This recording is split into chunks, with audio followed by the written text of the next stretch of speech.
Hey guys, Kyle Compan here. I'm a family nurse practitioner from Stat Wellness, and I am so excited to have you here today to learn more about functional and integrative approaches to psychiatry and mental health. This has been a growing personal passion project of mine, and here at Stat Wellness, we really do believe that mental health, your mental wellness, really is one of the most important parts of your overall health. One of our foundational principles of functional medicine is that you will be thriving and optimized in mind, body, and spirit, and it's just this whole person, whole life wellness. And so today I'm going to go over. This is really be kind of like an informational session on what is our functional medicine approach to mental health. What are some of the things that we look at on a very basic level, as well as some more advanced things that we will do? And this really is going to be, I think, really helpful if you've been on medications or if you've been wondering about starting medications, or then kind of maybe I really don't want to do medications, but I'm wondering if there's other things that I can be looking into. Or perhaps you're like, man, I've really been wondering if this particular part of my health is really impacting my brain and how I'm feeling overall. And so we're going to dive in here. I'm really excited to have you guys here. And I hope that after today, you will have a much broader understanding of how physiological things in your body can be so much of a huge impact on your brain and your overall health. And so thank you for joining me, and let's get started. So like I said, this is going to be a functional approach to mental health. My name, like I said, Kyle Compan. I am a family and emergency trained nurse practitioner. I've spent years working in the ER, emergency room, as well as in kind of a standard primary care, as well as urgent care. And I've been working here at Stat Wellness, doing functional medicine. And I absolutely love this model and working here. It's like coming home. As far as being in a medical practice goes.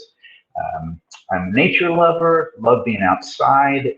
My wife, Katie, who's the nurse here at Stat Wellness, we have traveled across the country in a Sprinter van that we built out, and really do believe that getting out in nature, that nature bathing is really such a huge, important part of a rigorous self-care, self-love plan.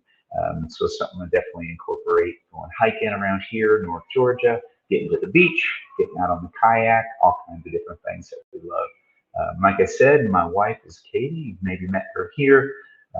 And I have had the chance to travel to a whole bunch of different countries around the world doing medical work, volunteer humanitarian status into like India, Cambodia, Rwanda, Dominican Republic, Mexico, Democratic Republic of the Congo. Yeah, all over. I've really loved. It's a huge passion of mine as well. And we have an amazing dog, Lucy, who has a whole bunch of wonderful autoimmune conditions. And so, being in functional medicine, I'm a functional doggy dad as well. And it's been a lot of fun. So we love our sweet girl, Lucy. She's a border collie mix and a ton of energy. It's awesome running the trails at Kennesaw Mountain with her.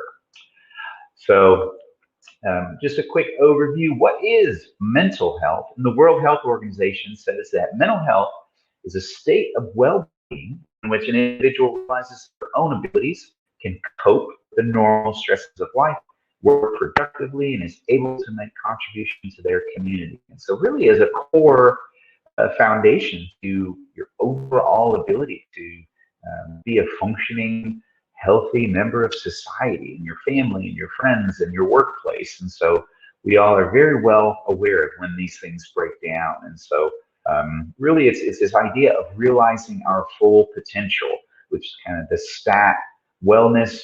STAT stands for strength to achieve total wellness. And that really is what we believe, that you are fully yourself and fully alive in your mental capacities as well. How are we doing? This is some very recent statistics. from the National Mental Health Association. And this is kind of, a lot of this is reflecting on the last year. Obviously, 2020 was a really rough year for a lot of us, but over 19, so about 20% of adults are experiencing a mental health illness actively. That's about 1 in 5 people that you see going down the road or in a crowd are probably experiencing mental health issues. Over 47 million Americans. Almost 5% are experiencing severe illness. 4.3% serious thoughts of suicide. So yeah, this is a lot of people. Suicidal thoughts, over 10 million people. This is increase of almost 500,000 people from 2019. So 2020 has been a really rough year for sure. So this is getting worse. Almost 14% of youth are reporting from at least one major depressive episode in the past year. So we know this isn't just something that happens with the stresses of life as we get into our 20s and 30s and 40s, but this is definitely something that is ongoing, or starts early. And that I know for myself, I can recall some mental health struggles starting even as early as 10 or 12.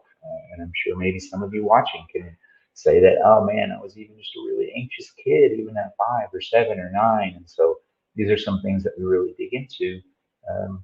And when we do our functional medicine workup, of digging into some of these early childhood events and things that could be big triggers, even from an early age.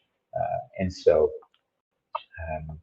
the World Health Organization estimates that by the year 2030, 2040, that depression will be an even greater threat than heart disease to our overall morbidity and mortality.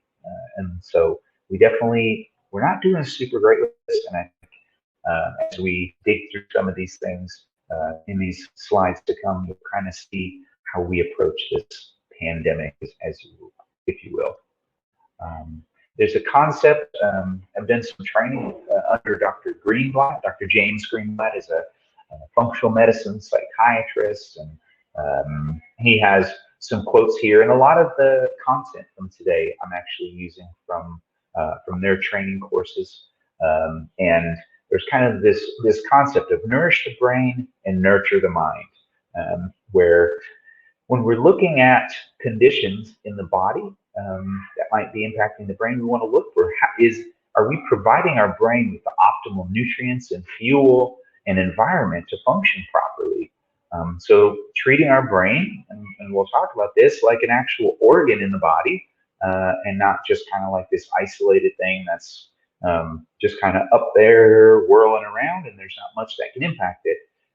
And then nurture the mind. This is the idea of our emotional life and our spiritual life, and we're doing the work of giving counseling and therapy and really working through our trauma and those the false beliefs and lies that we and the tapes that spin in our head, and all these unhealthy thought patterns. Really nurturing the mind and doing that hard work, intensive work that is so critical to overcoming and managing our mental health struggles. And so nourishing the brain and nurture the mind. I love that concept.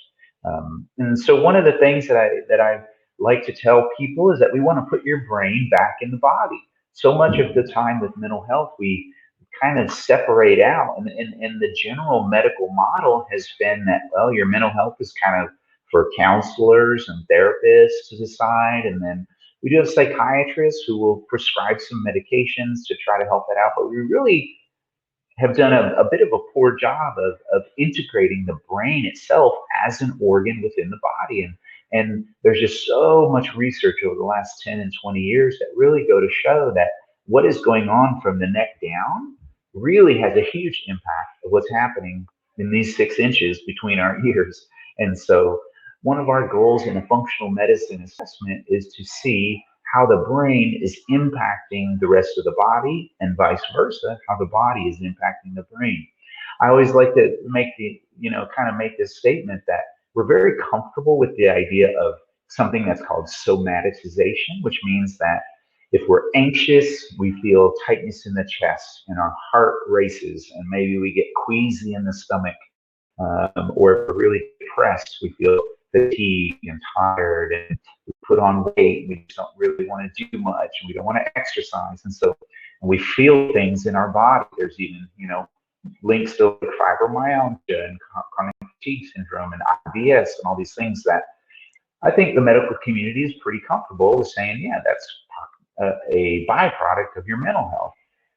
But we really don't do the reverse. Like, what if something in your body, an issue in your gut or food that you're eating, and we'll talk about all these things. What if there's something in your body where you're experiencing that as a brain-related symptom?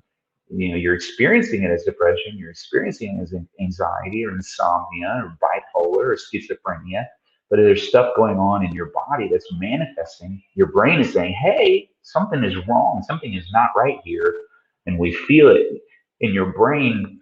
You stub your toe or you step on a nail, you get sharp pains, and there's obvious signs that something is wrong. You sprain your ankle and it swells up. But with your brain, we don't always have such a clear, but the signals and the symptoms that we're experiencing in our brain could be from underlying processes that are going on in the body. So those are some of the things we want to go over here today. So like I said, what if your body's going to tell you something through these brain-related symptoms? That's a question I'm going to pose. And it's not just moral failure, you're a bad person, you can't handle the stresses of life, but there's other things going on. And so this picture of a zebra will make sense in a second here, but just, the way we approach mental health is you're not the only one struggling, but you are unique in your experience of those symptoms. And what I mean by that is you're not the only one having anxiety. You're not the only one having depression. A lot of people, as we saw before, 20% of Americans have mental health issues. But you are very unique in how you experience those things, both on the mind side. There's different triggers and different emotional reasons for why you're experiencing those things, but there could be a lot of physiological reasons that you could be experiencing these things. And so, anxiety is not a Xanax or Ativan or, some of these benzo medications. You're not deficient in those medications. Depression is not a lexapro or Prozac deficiency, and bipolar is not a Lamictal or any of these other deficiencies. And insomnia, you don't just need a whole bunch more Ambien or any of these other sleeping meds. So we need to do better at personalizing diagnosis and treatment of these mental health symptoms, these I call brain-related symptoms.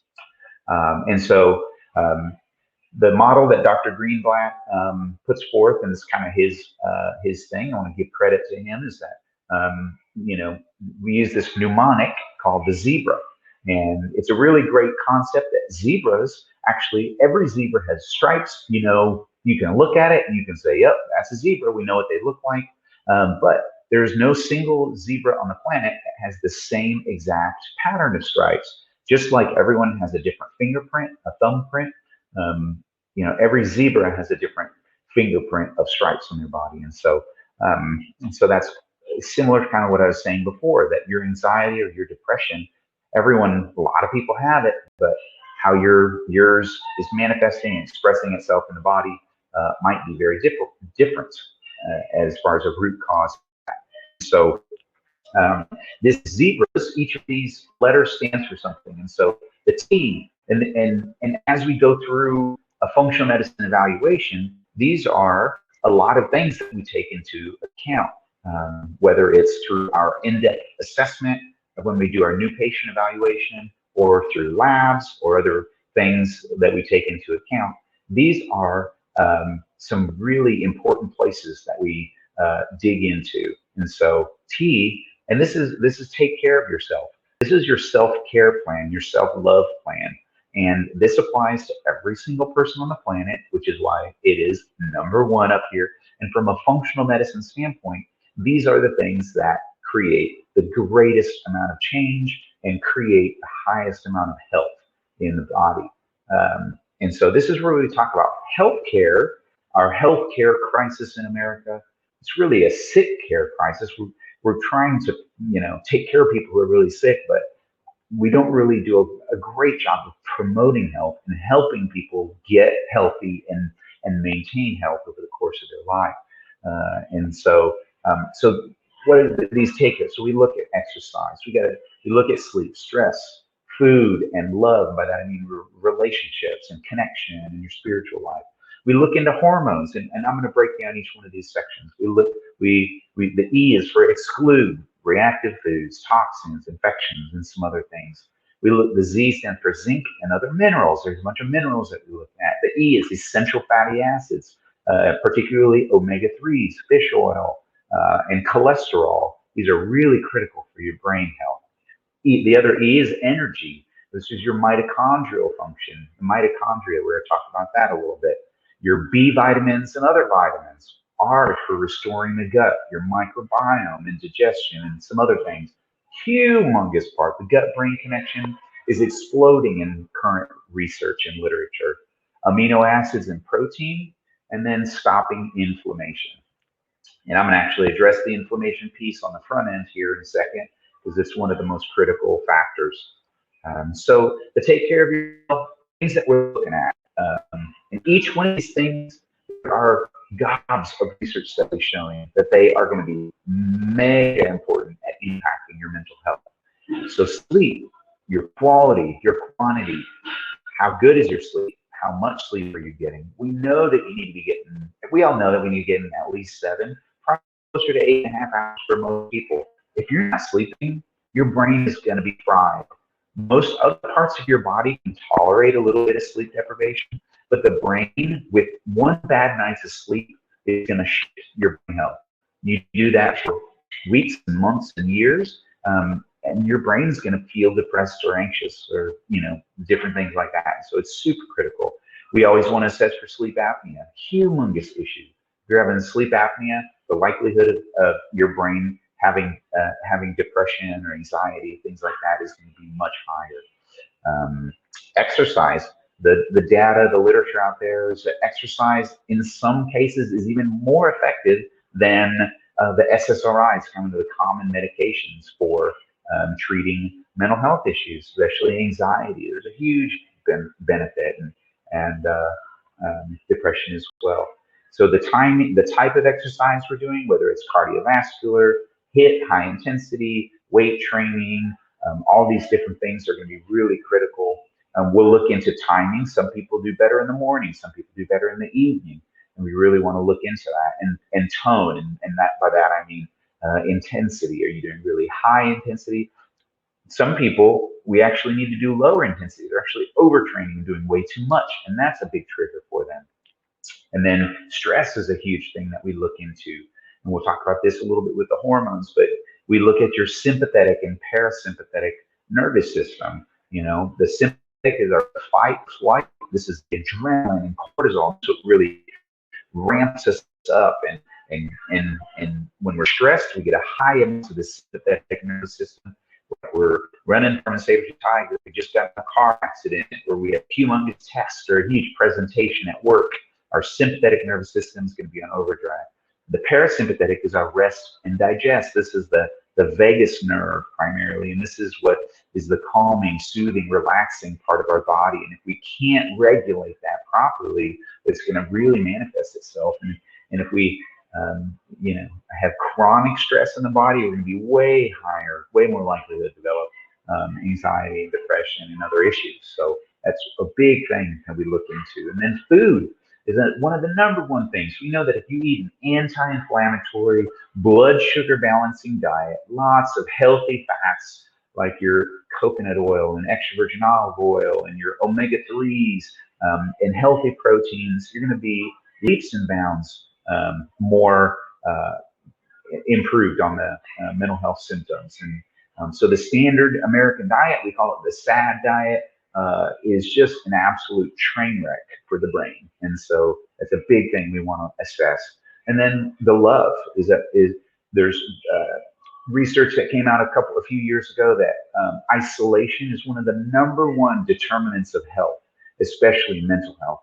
And we were not meant to be isolated and alone. If we're not engaged in connection and community, whether that's friends and loved ones, and in maybe a spiritual, religious family, community, a healthy community, that's going to make huge impacts on our mental health, because having that support systems and structures to help us cope with the stresses of life is one of the number one things that we can do.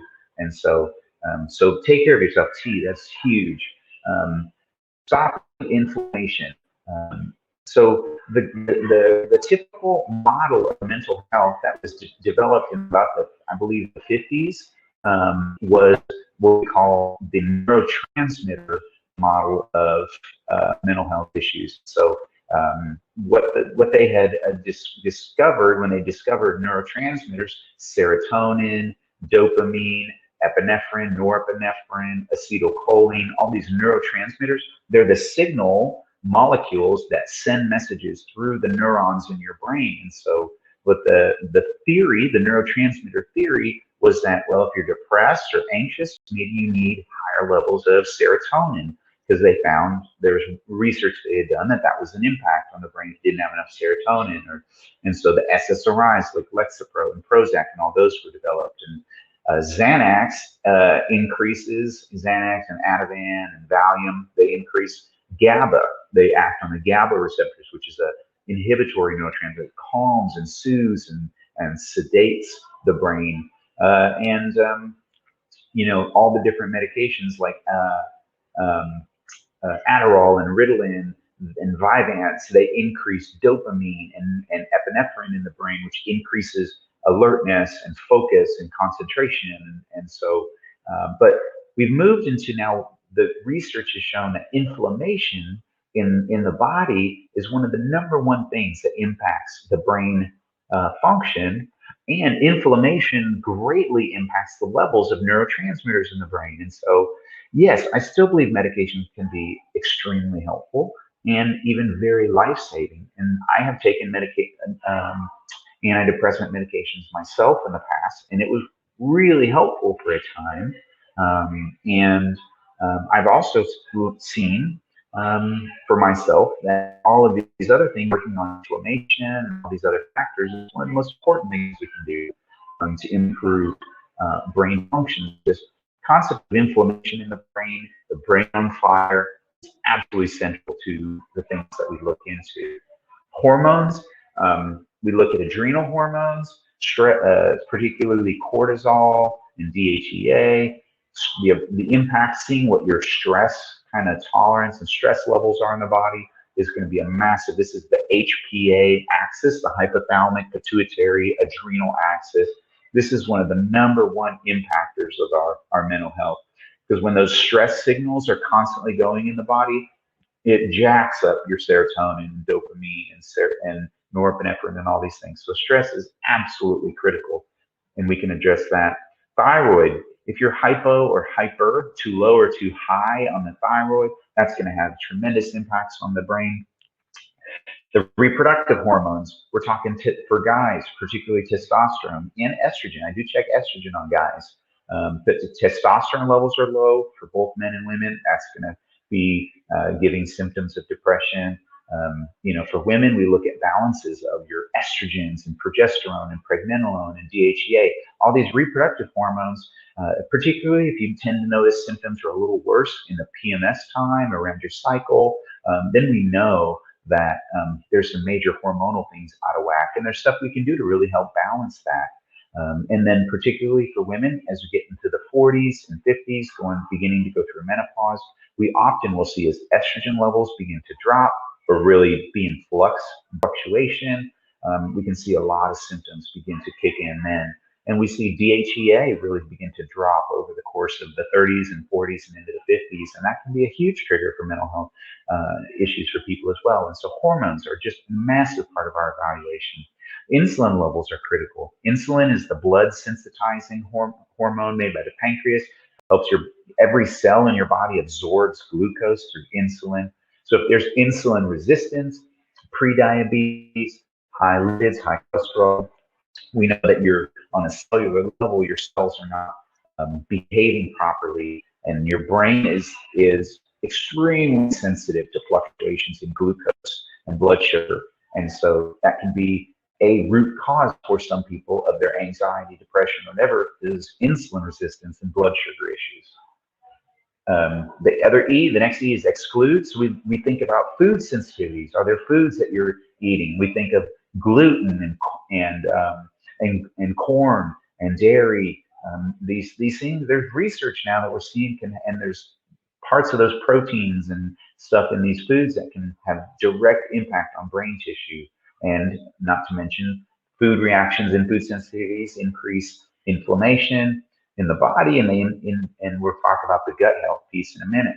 Toxins, heavy metals, mercury, arsenic, lead, cadmium. We want to be conscious of those if there's any potential for exposure there. Mold is a big thing that we look into. The amount of people with mold and mycotoxin exposure has direct impacts on brains and can be extremely debilitating. We always think about co-infections, things like chronic Epstein-Barr, Lyme, Candida and yeast overgrowth, even strep. People have tons of strep infections as a kid, and there can be residual inflammation in processes like PANS and PANDAS, which is a chronic issue in the immune system related to a strep infection. Histamine intolerance, we need to exclude that. Some people have tremendous histamine is another thing in the body, and it's a neurotransmitter actually. You take an antihistamine like Benadryl and you feel sleepy. Well, because it's blocking the effect of histamine in the body. And so some patients who really struggle with anxiety, histamine actually is very stimulatory. So if there's high levels of histamine, we'll see things like bloating and IBS. Sometimes we'll see like lots of hives and rashes and just very sensitive skin and anxiety and insomnia. One of the things I'm really high up on the list is histamine issues. Celiac disease, a lot of studies in schizophrenia and bipolar or celiac disease, not to mention depression, anxiety, but some of the more complex mental health issues we see celiac, this gluten autoimmune reaction can be a trigger for those mental health symptoms. And then medication side effects. Maybe there's other medications for blood pressure, antibiotics, other medications whose side effects are anxiety and depression. If you look way down on the list, we need to dig into that and maybe see if there's medicines we can use. Zinc, other minerals. Every one of these minerals has a direct impact on the brain. So we want to measure levels of zinc, magnesium. Zinc is really critical for serotonin, magnesium as well, really important for sleep, for nerve function. Magnesium is really amazing for anxiety and insomnia. Iron and copper have tremendous impacts in the brain. Actually, lithium as well. High doses of lithium is used for bipolar, been used for decades now. But there's lots of amazing literature that shows us that low doses, micro doses of lithium can be really helpful. We all got lithium in our drinking water. You may or may not have known that. There's certain parts of the country and certain countries in the world that have higher doses of lithium in their drinking water, and they have they've done studies, and these communities that have higher doses of lithium in their drinking water have lower rates of suicide and mental health issues. So that's something that we can consider. Selenium, manganese, all of these minerals have a tremendous impact on neurotransmitter production and cellular health for all. Essential fatty acids, particularly we're thinking about omega-3 to omega-6 ratio. Omega-3s are anti-inflammatory. They help to regulate neurotransmitter production and transmission in each cell. Omega-3s, we think of like salmon and sardines and mackerel and walnuts and flax seeds. Really, really critical fatty acids for the brain.